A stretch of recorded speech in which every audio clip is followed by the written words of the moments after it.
The family of an online influencer from New Jersey, they want answers after authorities in East Africa announced Ashlee Robinson died in Zanzibar this past weekend. The 31-year-old was there with her fiancé. Police say she was found unconscious in her luxury villa and later was pronounced dead at a hospital. For 11 hours, he said nothing. Not to her mother, not to anyone. By the time he finally picked up the phone, she was already dying. Tanzanian police called it suicide. Her mother called it impossible. And somewhere between those two versions of reality sits a 10-minute walk, an 11-hour silence, a locked door, and a man whose multi-million-dollar fund had just catastrophically collapsed months before he took his girlfriend to one of the most remote luxury resorts in East Africa to propose.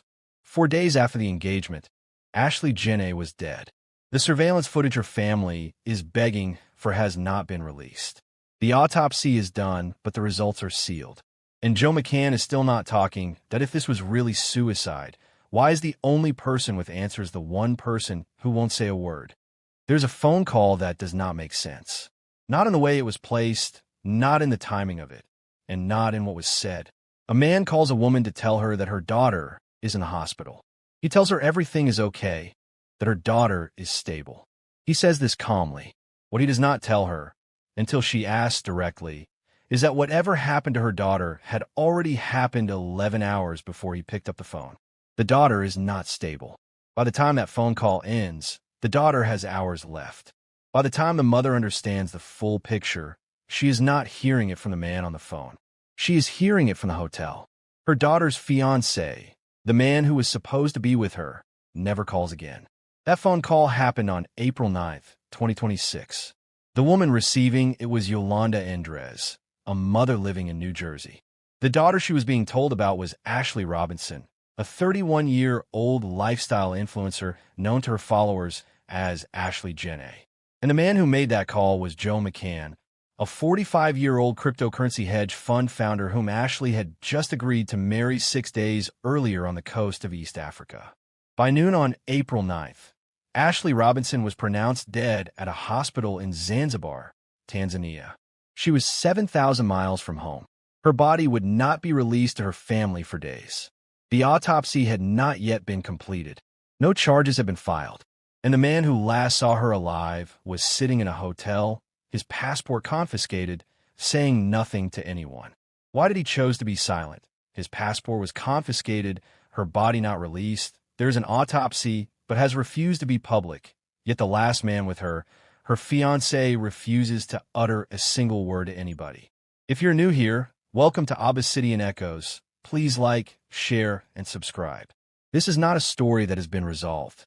It is a story that is still unfolding. But what has already been documented, what has already been confirmed by multiple news organizations, by the family, by Tanzanian police, and by the hotel itself, is more than enough to understand why Ashlee Robinson's parents cannot sleep. Why her father drove to Washington, D.C. to stand outside the embassy. Why her mother sat in front of cameras and said, simply, "We are not buying the suicide tale." This is the story of what we know, and what we still don't. Ashlee Robinson grew up in New Jersey. By the time she was in her early 30s, she had built a following on Instagram under the name Ashlee Jenae, a name that carried a different energy than the one on her birth certificate.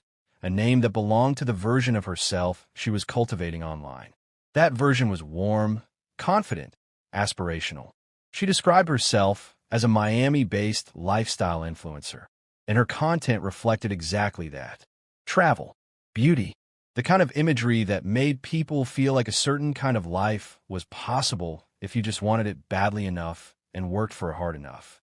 Her father, Harry Robinson, described her to CBS News with the kind of simplicity that only fathers use.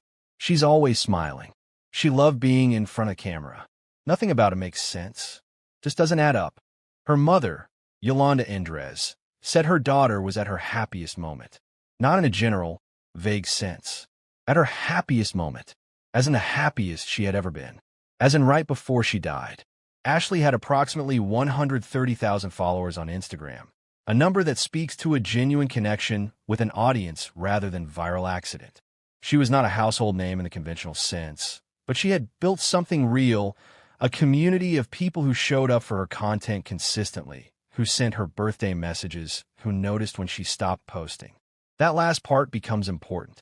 For about a year and a half before her death, Ashlee had been in a relationship with a man named Joe McCann. His full name is Joseph Isaac McCann, and at the time of the events in question, he was 45 years old. According to his professional biography on the website for his company, Asymmetric Financial, McCann had more than 25 years of experience on Wall Street and in Silicon Valley. He had previously worked at Microsoft. He had held roles at investment firms. He had been involved in crypto since 2016 and described himself as an advisor to dozens of crypto-related startups. His estimated net worth, according to reporting by CoinDesk, was in the region of $45 million. Asymmetric Financial, the firm McCann founded, was a recognized name in institutional crypto circles. It counted among its backers some of the most prominent names in venture capital, including Mark Andreessen and Chris Dixon of Andreessen Horowitz. This was not a fringe operation. This was a man with real money, real connections, and a real reputation in a very specific and very lucrative world.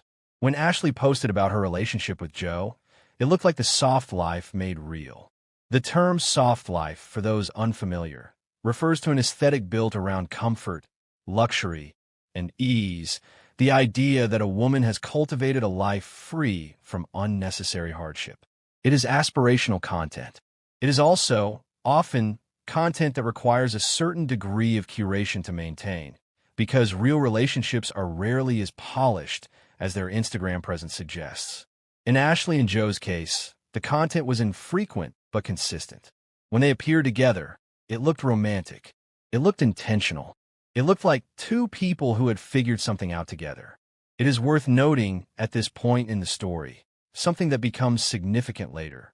In December 2025, 4 months before the trip to Zanzibar, Joe McCann had announced that he was shutting down Asymmetric's Liquid Alpha Fund. According to CoinDesk reporting, unconfirmed social media posts had claimed the fund was down 78% that year. The shutdown came after what reporting described as massive financial losses throughout 2025. McCann had said nothing publicly about this in the months between the shutdown and the Zanzibar trip. The relationship between that financial collapse and the dynamics of his relationship with Ashlee Robinson is unknown, but it is part of the background. The couple checked into the Zuri Zanzibar Hotel on April 4th, 2026. The Zuri is an upscale resort on Nungwi Beach, the northern tip of the island of Zanzibar, part of the Tanzanian archipelago in the Indian Ocean.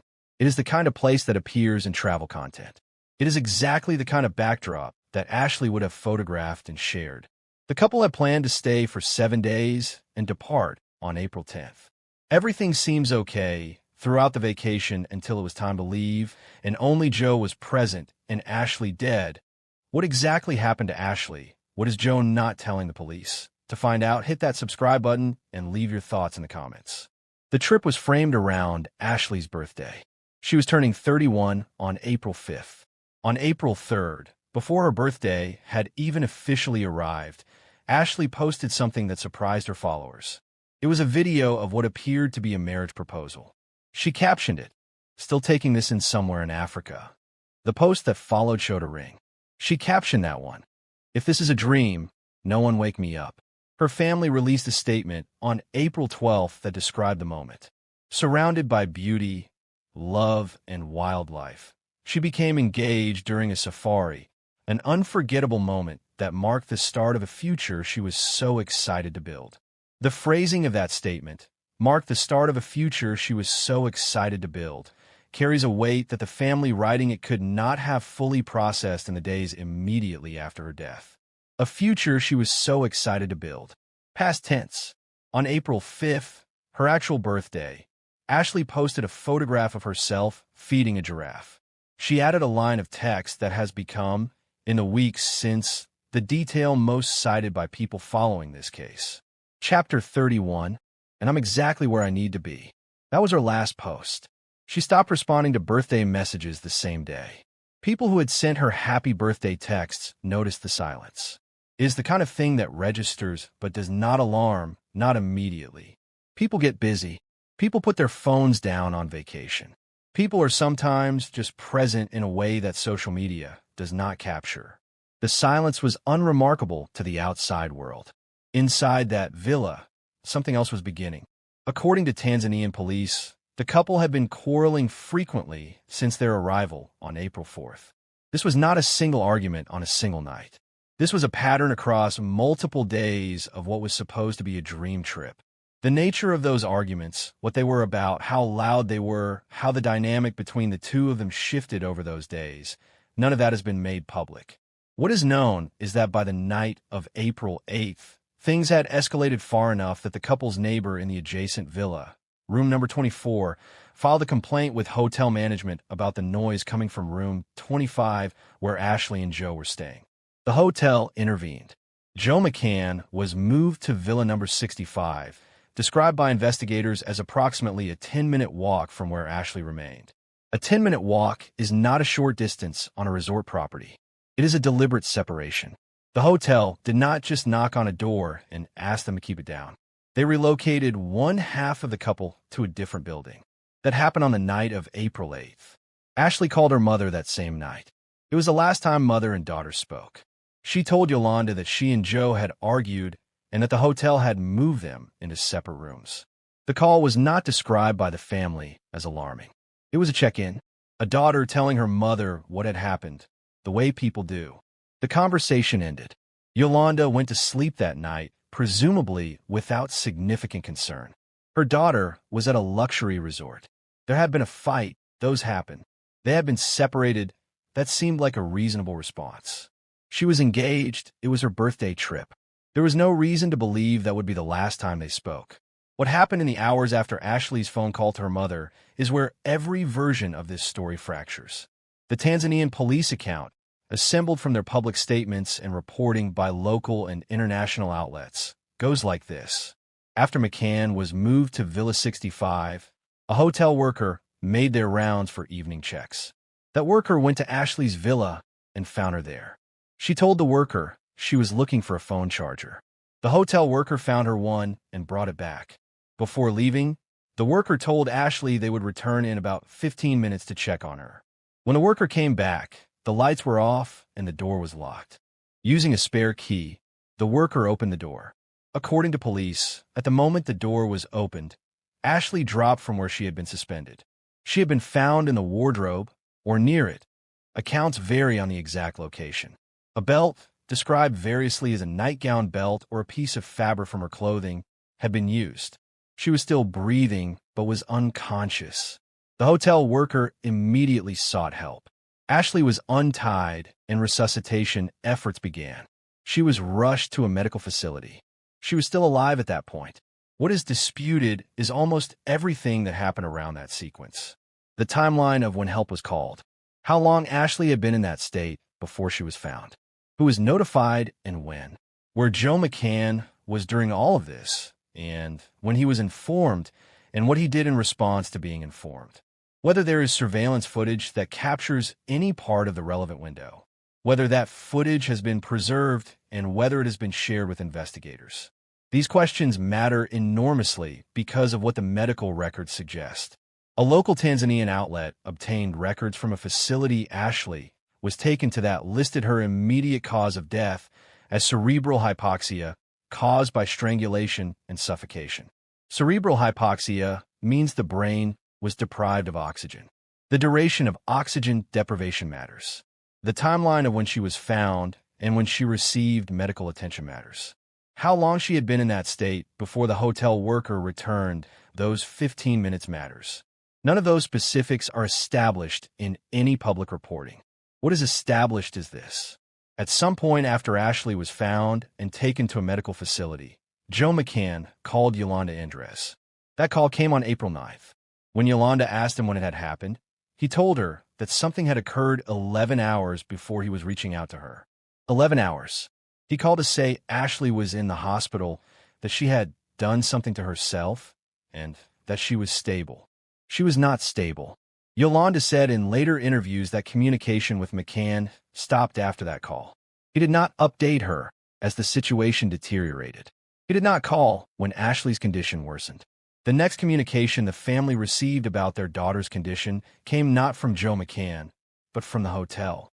By noon on April 9th, Ashlee Robinson was pronounced dead. The family found out from the hotel. Her father, Harry Robinson, described that to reporters in terms that require no elaboration. The fiancé did not reach out to us at all. We found out from the hotel. That's devastating when your daughter's halfway around the world. We just wanted to know where she was at, who she was with, and that she was okay. Just give us something. The hotel gave them the confirmation of death. The fiancé gave them silence. Zanzibar police held a press conference on April 14th, for days after Ashlee's death was confirmed. The North Unguja Regional Police Commander, Benedict Mapudra, told reporters that McCann was being questioned, that his passport had been confiscated, that hotel staff were also being interviewed, that the investigation needed to establish whether there was any crime and that no conclusion had been reached.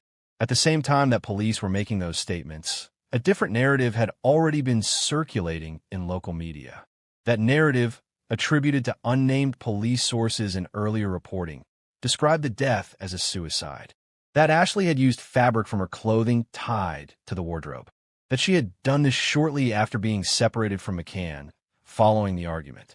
The official position of the Tanzanian investigation was not yet settled, and the police at the press conference were careful not to confirm or deny the earlier reporting. But the word suicide was already out there. It had already reached Ashlee's family before the press conference happened. Yolanda Endres responded to it with a clarity that cut through every qualification. Ashlee was at her happiest moment. Then all of a sudden, she was dead. We are not buying the suicide tale. Her father echoed that. Nothing about it makes sense. It just doesn't add up. The family's position was not based on denial. It was based on what they knew about their daughter. She had just gotten engaged. She was celebrating her birthday. She was posting content about being exactly where she needed to be. She was smiling in photographs taken hours before whatever happened. She showed no signs, according to her family, that she would harm herself. None. Not a single indicator that the people closest to her could point to. And then there is the sequence itself. Even taken at face value, even accepting every element of the official account, the sequence requires explanation. The argument. The hotel separating them. The hotel worker checking on Ashlee and finding her looking for a charger, apparently calm enough to make a request. The hotel worker leaving. 15 minutes. The locked door. The light off. Ashlee unconscious. In 15 minutes, between a normal interaction with a hotel worker and the locked door, the entire picture changed. If that is what happened, if the official account is accurate in its timeline, then those 15 minutes are the entirety of this story. And nobody outside of that villa, and nobody who has spoken publicly, can account for them. The family requested the resort's surveillance footage. Ashlee's father said the obvious. There's cameras everywhere at a resort, and that will match the timeline. Just do the investigation and let us know. The family requested the footage and received nothing. The footage, if it exists in the relevant form, has not been provided to the family, has not been described in any public official account, and has not been confirmed as having been reviewed by investigators. McCann said nothing publicly. He did not issue a statement. He did not speak to reporters. He did not contact Ashlee's family again. CBS News Philadelphia reported that they were unable to reach McCann, his relatives, or anyone from the investment company he founded. The man who was supposed to marry Ashlee Robinson went silent. At this point in the story, the background of Joe McCann becomes relevant in a specific way, not to imply guilt, not to assign motive, but because the picture that emerges from the reporting is more complicated than the polished image projected on social media. McCann had been previously married to a woman named Shea Jackson. That marriage, between 2018 and 2021, ended in divorce. In 2024, he posted publicly about having a wife and 2 young children, creating confusion about his current personal life and whether the children were with Jackson or with someone else. That confusion has not been publicly resolved. His financial picture had also changed dramatically in the months before the Zanzibar trip. The asymmetric liquid alpha fund, which he had led and which was backed by some of the biggest names in venture capital, including Andreessen Horowitz, had lost an estimated 78% of its value across 2025. In December 2025, McCann announced he was shutting the fund down. This was a significant professional failure, a public one. In the world of institutional crypto, where reputation and performance are closely linked, a fund down 78% and subsequently wound down is not a small setback. The fund closure had happened 4 months before the Zanzibar trip. McCann had not addressed it publicly in that interval. There is no documented reporting on how it affected his personal finances, his personal relationships, or his state of mind. What is documented is that the fund was closed and that losses were described as massive. Whether Ashlee knew the full picture of his financial situation is unknown. Whether the arguments the couple had across those days at the Zuri Hotel had anything to do with money, or with the gap between the image McCann projected and the reality of where his funds stood, is unknown. The internet has had strong opinions about this question. Those opinions are not evidence. But the documented financial collapse is a fact, and it sits in the background of this story in a way that nobody has explained. What has also emerged is a specific detail about the day Ashlee died. On the morning of April 8th, the day of the argument, the day she was separated from McCann, the day she was found unresponsive, Joe McCann posted on social media about what he described as an AI success story. This was hours before whatever happened. People who have been following the case have noted the proximity of that post to the timeline. It does not tell us anything definitive, but it is a documented fact about what McCann was doing on April 8th, and it stands in sharp contrast to what the day became. Harry Robinson drove to Washington, D.C. He sat down with officials. He pressed the U.S. government for direct engagement with Tanzanian authorities. He did this because the phone calls were not being returned, because the consulate was giving the family nothing, because the embassy was giving the family nothing beyond confirmation that the case was under investigation. He did it because he needed to look someone in the eye and make them understand that his daughter's body was 7,000 miles away and nobody was telling him anything. That effort produced one update. Officials were able to make contact, and the family was informed that an autopsy had been completed. But the results were not shared with the family. Harry Robinson told TMZ he had been told only that the investigation remained ongoing and that the full report would determine what came next. The autopsy was done. The results existed somewhere. The family did not have them. Adding to the weight of that, Tanzanian authorities had not yet released Ashlee's body. She had been dead for days. Her parents could not bring her home. They could not hold a funeral. They could not begin any part of the process of grieving that requires a body to be present. They were in a holding pattern imposed entirely by a foreign jurisdiction whose investigation was moving at its own pace, on its own terms, with its own priorities. Yolanda Andres described it plainly. Her family right now, we are hurting, so we need to know. We just need to know, and we need to get her home. Those 4 words. We need to get her home. They carry the full weight of what this situation looks like from the inside. Not the legal dimensions, not the investigative questions, just the most basic, most human need. Bring my daughter back. The Human Rights Association, chaired by Saad Kassis Mohammed, issued a formal call urging the government of Tanzania to order an independent investigation into the circumstances of Ashlee's death. The HRA simultaneously urged the United States State Department to engage directly with Tanzanian authorities on behalf of the family. Their position, stated publicly, was that where the cause of death of a foreign national is disputed by her own family, the host government's obligation to investigate transparently is not discretionary. The State Department responded with a measured statement. It said it was monitoring the case and offered condolences to the family. It added, with some distance, that the Trump administration has no higher priority than the safety and security of Americans. The family was in D.C. The body was in Zanzibar. The autopsy results were completed but not released. The surveillance footage had not been provided. The suspect was in a hotel with his passport confiscated, speaking to no one, waiting. A GoFundMe campaign set up by Harry Robinson to cover travel costs and other expenses reached its $50,000 target and surpassed it. The people who had followed Ashlee's content who had watched her feed giraffes and announce her engagement and caption her birthday post with optimism, were now sending money to bring her home. The investigation, as of the most recent available reporting, remains open. No charges have been filed. No autopsy results have been made public. McCann has not been arrested. His passport remains confiscated. He remains in Zanzibar, having been asked by police to stay in the country while they await forensic results. The Tanzanian police, at their April 14th press conference, were asked directly whether McCann was being held. The regional police commander said, with notable precision, "You know, when you're assisting the police, you're somewhat restricted." He did not say McCann was under arrest. He did not say McCann was free. He described the conditions somewhere between the two. The Zuri Hotel issued a statement. It said the hotel was deeply saddened by a tragic incident involving one of its guests. It said the hotel was providing full cooperation to local authorities and the U.S. Embassy. It did not say anything beyond that. It did not describe the surveillance footage situation. It did not address the family's request for footage directly.